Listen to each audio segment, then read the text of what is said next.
اور اس وقت کو بھی یاد رکھو جب اللہ فرمائے گا کہ اے عیسیٰ ابن مریم، کیا تم نے لوگوں سے کہا تھا کہ اللہ کے سوا مجھے اور میری والدہ کو معبود مقرر کرو؟ وہ کہیں گے کہ تو پاک ہے، مجھے کب شایع تھا کہ میں ایسی بات کہتا جس کا مجھے کچھ حق نہیں۔ اگر میں نے ایسا کہا ہوگا تو تجھ کو معلوم ہوگا، کیونکہ جو بات میرے جی میں ہے تو اسے جانتا ہے، اور جو تیرے جی میں ہے اسے میں نہیں جانتا۔ بے شک تو علام الغیوب ہے۔ میں نے ان سے کچھ نہیں کہا بجز اس کے جس کا تو نے مجھے حکم دیا، وہ یہ کہ تم اللہ کی عبادت کرو جو میرا اور تمہارا سب کا پروردگار ہے، اور جب تک میں ان میں رہا ان کے حالات کی خبر رکھتا رہا۔ پھر جب تو نے مجھے دنیا سے اٹھا لیا تو تو ہی ان کا نگراں تھا، اور تو ہر چیز سے خبردار ہے۔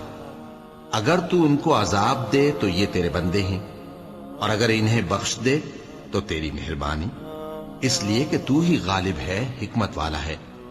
اللہ فرمائے گا کہ آج وہ دن ہے کہ سچوں کو ان کی سچائی ہی فائدہ دے گی۔ ان کے لیے باغ ہیں جن کے نیچے نہریں بہ رہی ہیں، ہمیشہ ہمیشہ وہ ان میں بستے رہیں گے۔ اللہ ان سے خوش ہے اور وہ اللہ سے خوش ہیں، یہی بڑی کامیابی ہے۔ آسمان اور زمین اور جو کچھ ان دونوں میں ہے، سب پر اللہ ہی کی بادشاہی۔